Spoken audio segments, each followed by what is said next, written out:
Go to the store. Luther Vandross City. This is no joke. Come on, my Luther Vandross City. I'm about to have this whole house clean. Did she really clean it? She cleaned it. Wait. Cleaned it out.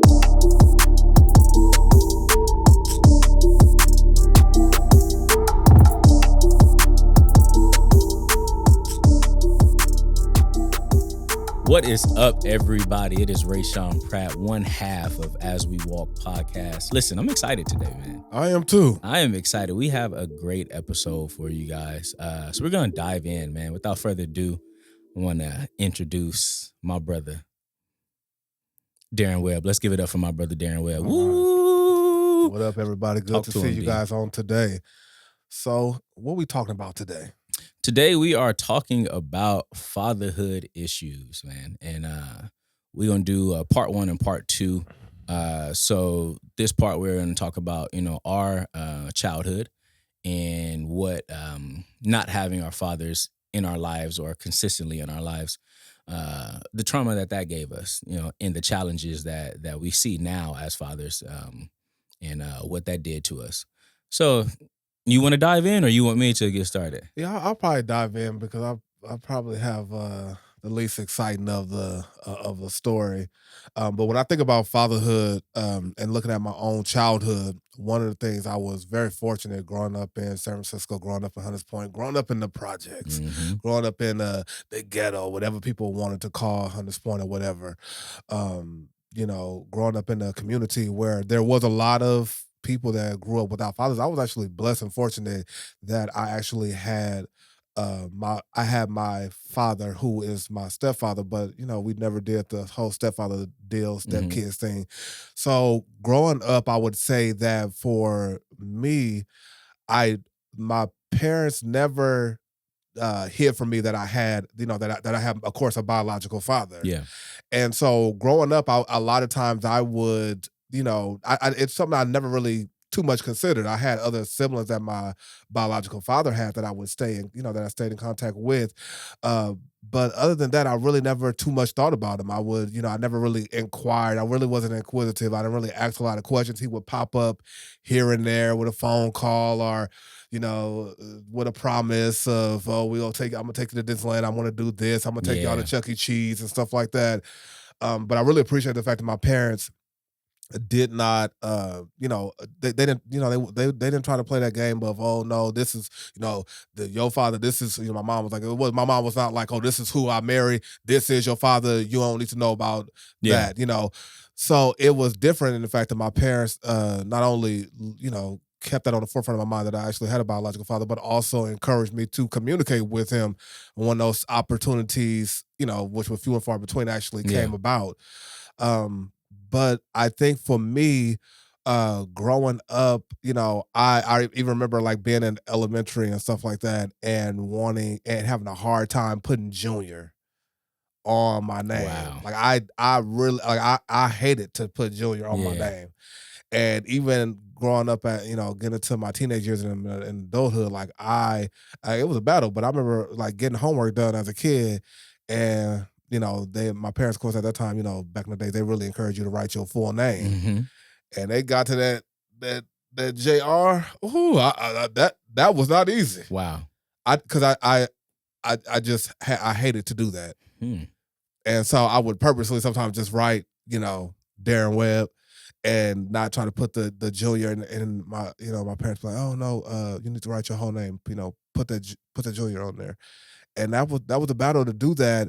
So even then, though, as I look back at it, I say, oh, it really didn't bother me. I realized, actually it did bother me a lot more than what I probably as a child could even realize that it did bother me.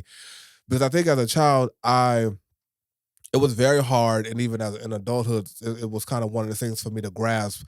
How could someone have a child that they know of and yet not be involved in that child's life? Like to me, like as a child, that just didn't it was like a whole. It didn't make sense. It didn't make sense to me. And so how was your situation? Mine was similar and different at the same time. So I was born out of state in Texas. All right, Texas. Yeah, Texas, Houston. My mom and father, they grew up together in Vallejo, and so they both moved out to Texas and had me. And then after that, he just kind of dipped out, and so I was fortunate enough to have my grandfather in my life who played the role as father. But even then, like as a child, I couldn't really see, that was one of God's graces at work, in my life for having a great man in my life to play this role model. All I knew was that I didn't have a dad, Mhm. and growing up in Vallejo, it's a very diverse city. I actually learned, what was it, last week, that it's number one in diversities in the United States. So I was like, hey, shout out to Vallejo. But having friends of different nationalities of all walks of life, seeing a father and a mom in a home, it kind of did something to me. Realizing that my mama was a single mom and striving to do the best she can. At the time, it was just me and my brother, and we have two different dads, but both of our dads weren't consistently in our life. So just trying to navigate through that space as a young black boy, it made me feel real inadequate, because I was already a fat kid, right? So I dealt with insecurity issues from that, from being kind of bullied on the playground about my weight, and then not to have my father there to kind of give me positive affirmation or that reinforcement of, son, I'm proud of you. You're okay, So I kind of reverted to like comedy and just being goofy just to try to mask, all of the insecurities, Mhm. that I dealt with, bro. And I think it would hurt me the most like when I would go over a friend's house. Yeah. I would go over a friend's house and I would see their dad come home from school, and I would hear stories about, because I went out and played catch with my dad. I went out and shot hoop. Like basketball was my sport. Um, and I didn't have that. I would walk to, the school by myself after, school because I go home and do some homework. And then I asked, my mom or grandma, can I, go shoot hoop? Yeah. And my brother would go with me sometimes, but he didn't play sports like that. So I remember going by myself, getting up shots. And sometimes I see friends there like with their dads, shooting shots or, throwing the baseball around or football. And not being able to articulate it as a kid, I just knew something was wrong with Yeah. me. Um, and it was bad, man. I I reverted to, trying to be, goofy and an extrovert and just the people pleaser so that people didn't see my deficiencies or i- inadequacies, or so I thought that I had. But on the inside I was struggling, you Yeah. know, and I wanted to turn into a people pleaser. Like I wanted everybody to like me. And those have struggles of their own because you rely heavily on people's affirmation of you. You look for their acceptance, and when you don't get it, it's like I must not be good enough. Yeah. Um, and so it really hurt me just to know that. So I moved to Texas. We came back. I grew up in Vallejo. I knew that my father lived in the same city as me. Vallejo is not really a big city. Yeah. And so as I got older, around like 12, started to put two and two together. And the thought that always came to my head was, Shawnee, you're not good enough. That your own father doesn't even like want to come see you, and he lives in the same city. Yeah. Just kind of trying to compartmentalize everything. I would tell myself, I can see if he, lived like in Washington or like in Utah, he was states away. No, you're in the same city. Yeah. And I can remember I spent one weekend of my whole life with my dad and realizing that he actually lived close too. Like, and my grandparents have been living in the same house for years. He knew where we stayed. And it's like, you would never thought to come see me. Like you never thought to, just show up, and my grandparents, as well as my mom, they too did a great job at not being divisive. Like they were like, this is your father. And, they talked to me about him. They talked to me about, the good things, and they made sure that they didn't spew any toxicity, even though I knew that, him and my mom, had some problems back in the day. She made sure that, if he called, the very seldom times that he did, hey, your dad is on the phone, would you like to speak to him? I think you should speak to him. And then it was a lot of, broken promises. It's so good to hear from you, son, because I'm gonna come see you. And you get your hopes up. You're like, Yeah. oh man, like things are finally, changing. My dad is in my life. And then you wait Yeah. and you wait and you wait and you wait, and it just doesn't happen to where now you end up hating this person. Yeah. And so that's a little bit about, my story and my challenges, about growing up, without, my dad. Although I knew he was there, Yeah. it's just the effort, that you decided not to put in that hurt the most. Like I said, I can see if you were states away, I know it would hurt and I would still have trauma, but there's I think a different level of understanding when I'm like, okay, I know you're all the way in New York. You may be kind of down on money or something like that, but you're in the same city as me, bro. I mean, and I gotta say, like, I felt the same way. And uh, my father, my biological father, was actually in Southern California. Hmm. So he's down in Southern California, and so I'm, for me, I'm like, that ain't that far away either. So if you really wanted to see me and my sister, Yeah. you would make the drive up. Yeah, yeah, yeah. So like that's not far. And I think I would say like one of the things too that always annoyed me just being a child of the 90s. Like, growing up in the 90s is like you hear these statistics and they, I think even as a kid, I think people don't realize like some of the things that they say about, communities of people of color or African Americans, like that stuff really, like kids pay attention to that stuff. Yeah. Teenagers, adolescents, they're paying attention to that stuff that you're saying. So I think like that, always having one of the things that they always threw out about the black community was, oh, they are fatherless people. Oh, they fatherless. The kid, the parent, the father's not in the home. It's a whole bunch of single mothers, and because of, in the black community, it ain't no fathers. This is why the crime rate's so high, and this is why they this, and this is why they that. Yeah, yeah. And so I always hated that because I always felt like number one, they threw that a lot of times in the face of the black community, and they try to, they really tried to make that like a talking point Mhm. all the time, the starting point of conversation Yeah. of the issues that they had.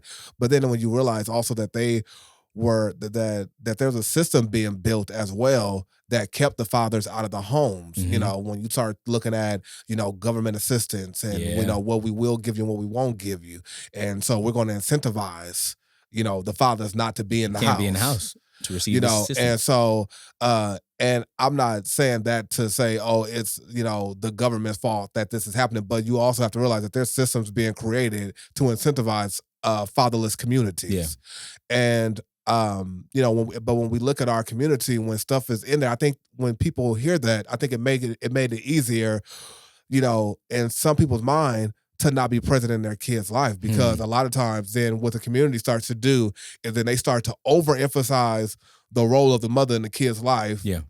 while not focusing in on the father's role as well. So a lot of times you can see when communities where, in certain, family aspects of certain family dynamics where it was like, oh, well, what the women do, we raise these kids, we do what we got to do. And if we got to work 3 or 4 jobs, we do it. And so then when the kids would start going haywire, everybody always look at the mom and focusing on the mom, but then nobody ever says to but then you don't have a lot of people focusing in on the role of the father. Yeah. And so I feel like, we have to allow the fathers to be the fathers and the mothers to be the mothers. Yeah. And we also have to, we cannot get into this thing where we just don't have, where we're not letting anybody not take responsibility for the part that they're supposed to play. Correct.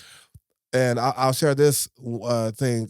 I remember when I was a teenager, and we were going to go visit my cousin who was in prison. Mhm. And so we're at the state prison going to go visit him. And while we're at the prison, my cousin, he tells us, and it was we had some quite a few relatives that came because it was like kind of out in the desert.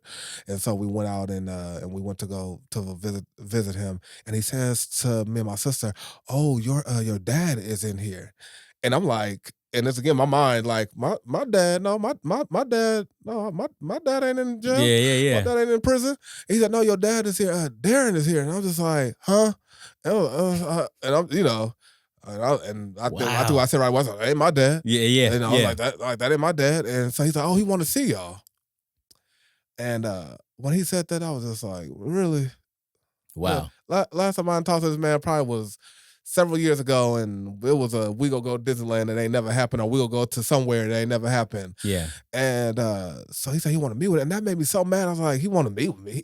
He wanted to see us. Yeah. And so I said, no. I said, and so my mom said, do you want to, see your dad? And I had an aunt that was there, and she said, I'll take you guys to visit your dad. I'll go to visit with you if you want to go visit, if you Mhm. visit your dad. And I was like, no. My mom was like, no, you should go.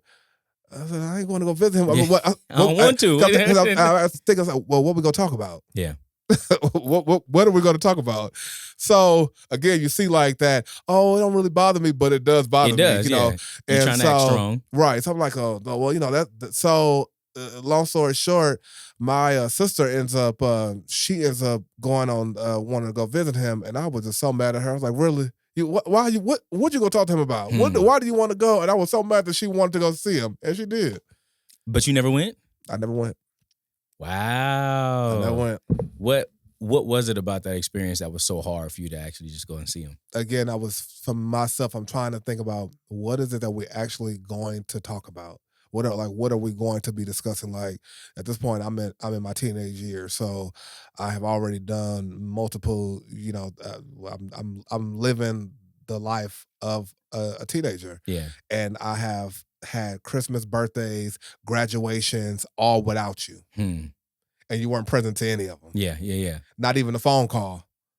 So not a phone call on a birthday, not a phone call on a Thanksgiving, not a phone call on a Christmas. I know how that not is. not a preschool, elementary, middle school graduation, none of that stuff. So my idea was just in my head. I'm trying to just really gather like what is it that we would have to discuss, and like do we really have an appropriate enough time in a prison visit for me to catch up on you? And then it's the idea that you in prison too. Like it's just like for me. It was.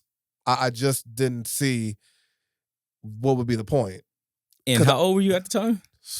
I probably was maybe about 12, 13, maybe. Jesus, and all of this was playing out in your mind. You were thinking about all of this. Like at that time, my only thought was, oh, there's nothing for us to talk about. Okay.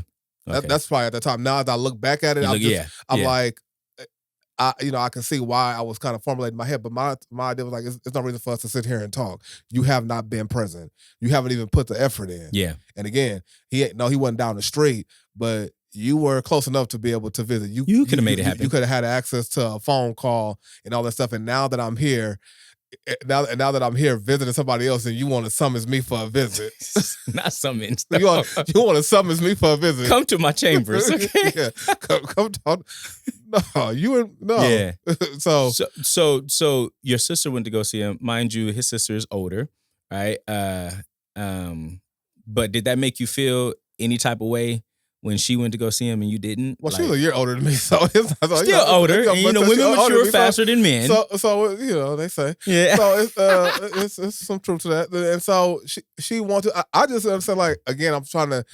Because, and that's the thing too, like we don't allow people to process their own way they want to process. Mm-hmm. So I was trying to project my own thoughts of my father and who I thought he was and who I thought he was and all this stuff onto her. Yeah. And I wanted her to make the decision I made. We're not gonna go and visit him. Yeah. Like I want us to have some solidarity at the moment. Like we're not going to go visit you. We 10 toes down in this together. You're not gonna summons us for we don't like you.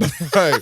You're not gonna summons us for a visit just because we just happen to be because you just happen to be in the same prison as somebody else that we visited. Yeah. We're not gonna do that.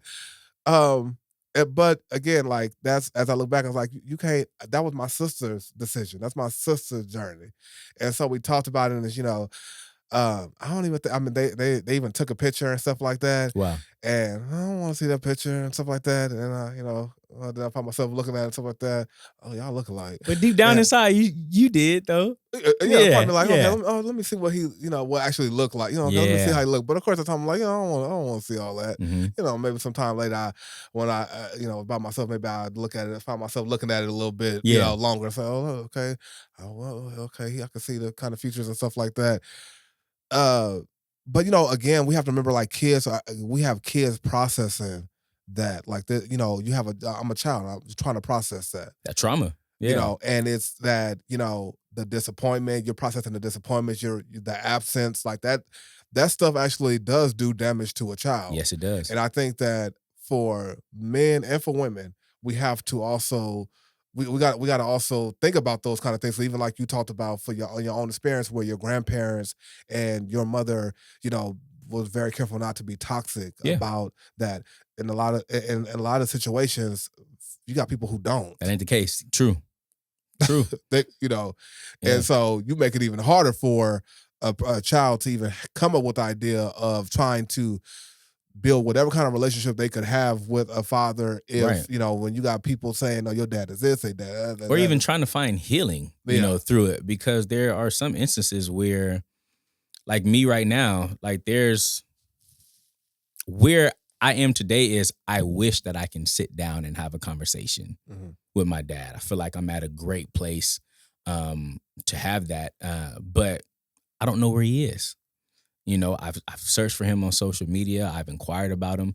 I don't even know if he's alive. And I think for me, that even does me a little bit of hurt even now as an adult, because I want to sit down and talk to you. I don't want to have a argument or throw things in your face, but I literally just want to, look at you man to man and let's have a conversation. I want to get to know you. I want to get to know our family history. I want to know how you grew up, just so that I can try to put pieces of the puzzle together. Now, where I'm at now is ultimately I'm not responsible for what he did to me, Right. but I am responsible for my own healing. Preach. I'm responsible for how I respond to, the disappointment, to the hurt, to the trauma. And so, although I may not ever have a conversation with him now, there's still steps that I can take, while accepting. I say this all the time. Healing is a gentle acceptance of what happened while moving forward towards something greater. So I can look at myself in the mirror, right, and allow God to hold up that mirror, which he always does, and show me myself and say, this is you, right? And not hide from, this is the hurt, this is the trauma, this is where you resorted to being a people pleaser, just to try to get acceptance, and this is that. But hey, you don't have to do that. You're fearfully and wonderfully made, Shawnee. Yeah. And when I made you, right, I designed you, with reverence and with respect. I don't make any mistakes. I'm sovereign. I am God. So you don't have to, try to please anybody to gain acceptance.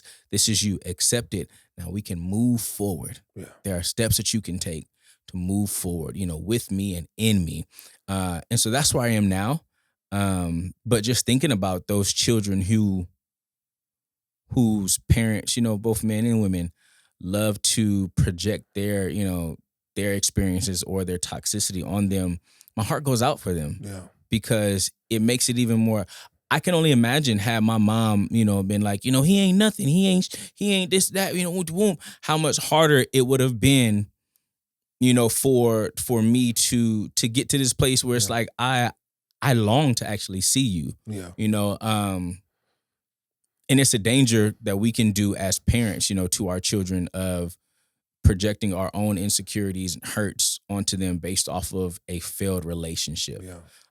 And the damages that does, because now I'm not just looking at you as, my father who wasn't there, but now I'm looking at you as a villain. To this day, God rest my mom's soul, she never told me, the problems that they had. I just knew they had them, but she never told me, if it was domestic violence or if it was, cheating or whatever. She didn't want to paint a bad picture of him, because her mindset was, baby, that's still your father. Yeah. At the end of the day, and I want to, and I thank God for her. I miss her dearly. But her heart was always gold, even in the midst of persecution. It was, I want to make sure that I leave that door open, that I don't close the door for you, and that I leave it open so that, hey, maybe there comes a time where your paths do cross and you guys can form some type of relationship. I don't ever want to close that door. And so I take that with me now, because even in parenting, I never want to close the door. And I want to start right there, because what you're saying is so powerful. And I say it's powerful in this reason, because your mother has passed, and so your mother said, I want to leave that have I don't want to fill your head with a bunch of negativity about your father because I want that door to open. Yeah. Now that's powerful in the fact that again, your mother has passed, and so has she had told you a bunch of negativity about your father, and this is what he did, and this is who he was, and this is what he said, and he didn't. Number one, you don't have to paint negative pictures.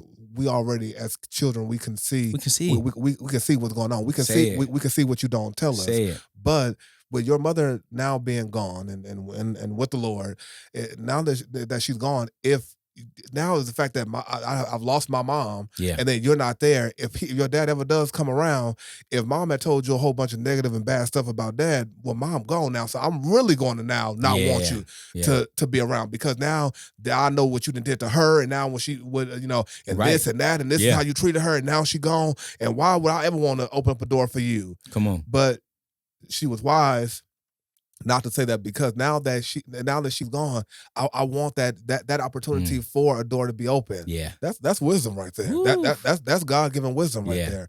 And I feel that, even for myself, when I look at my own situation, the door for me, like, being open, my biological father had reached out to me on social media, and this is probably like 5-6 years ago, whatever. He sent me a message, and it was just like, he just sent me a message, and it was like this long drawn out story of why he wasn't there, why he wasn't present, and Wow. and when he sent me that message, I wrote back to him simply was, you're just making excuses.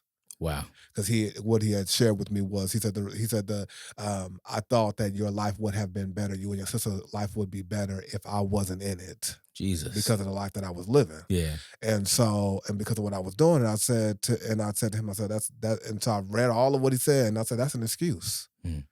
That's like, you're making an excuse for being there. And I still, to some degree, and I still believe that that's an excuse. However, I can somewhat, now that I've matured, Taking a step back, and yes, taking a step back and actually looking. It was my children actually who kind of had me on that kind of trajectory of, I do need to find out, because I always had this, again, from childhood, like, I don't want to know nothing. I don't need to know nothing about him.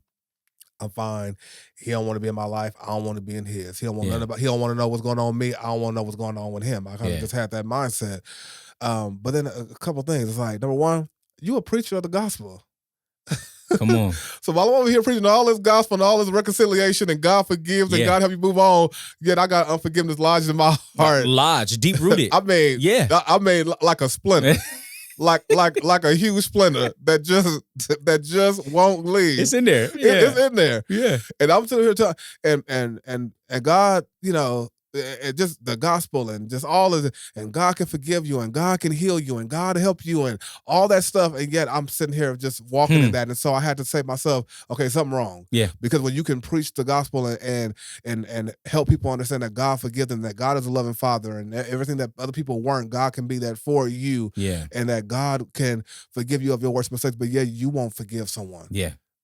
And so I had to come to grips with that. Like, okay, because then are you going to really be a preacher of the gospel, or are you going to be a hypocrite? Yeah. So I said, okay, maybe I need to look into the kind of the pathway of healing. Then maybe it's something to that. Yeah. Yeah. And then I started having children, and then my children, and so I want to do the same thing with my kids that my parents did for me. I didn't want to, them to be caught off guard and not be surprised, because sometimes family will throw some shocking stuff at you. Say it. They don't tell you that your auntie is your mama and your uncle is your cousin. They don't your tell cousin you, is your sister. Yeah. So I won't. So I don't want to be shocked.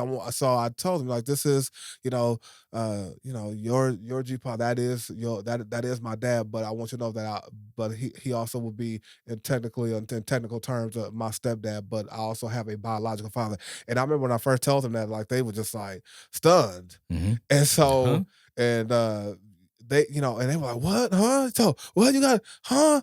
And they would ask all this. So then that has led through the years of them asking all kinds of questions. How is he? And the questions, honestly, I felt bad because I couldn't answer, because I just don't know. Yeah. I don't know enough about him. I don't know the stuff that's going on. Like I I didn't don't know. know. Yeah, yeah. And so I was talking to my another sister that I have, and she was actually somewhat raised by him and raised with him, around him, and and so she would, she started telling me stuff about him and stuff like that, and stuff, and I just, as much as I've talked to her, and she's been in my life my whole life, Mm-hmm. but I just never wanted to inquire about Mm-hmm. how he was and stuff. So then when my kids started being inquisitive, I'm like, you know what? I have to be able to provide my kids some answers. And honestly, I need to, at this point in my life, I need to know some answers myself. Yeah. And so I would start to ask her, she started to explain some certain things. And I'm telling you, like, that, just knowing that, I'm like, okay, I can see now why he ended up in the way that he was and some of those decisions. Not making no excuses for him, Yeah.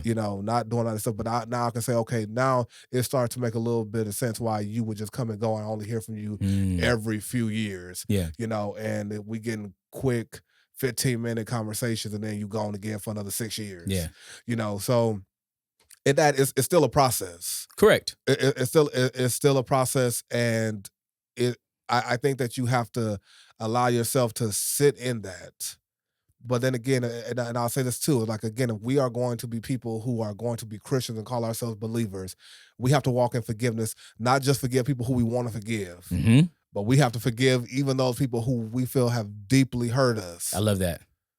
We can't pick and choose who we're going to forgive Yeah. and how we go walk in forgiveness and Yeah. how much forgiveness we go dole out. Right. Because then you have to remind yourself, how much did Christ forgive you for? And how much is he still throwing in your face? And he's still forgiving. Right. Yeah. And he's still forgiving you. And how much stuff is he throwing in your face? Yeah. About what the promises you made him that you hadn't fulfilled. Yes. Okay. Now, that sobers me. That sobers me, bro. And I just want to piggyback on that.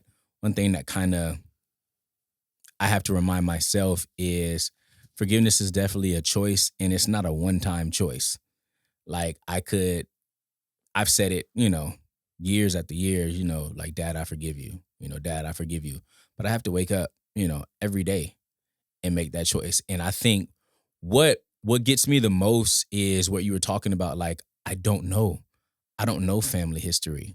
I don't know family patterns on his side. I don't know, when I go to the hospital and I go with myself and my kids and they ask, are there any health conditions that run, in your, family?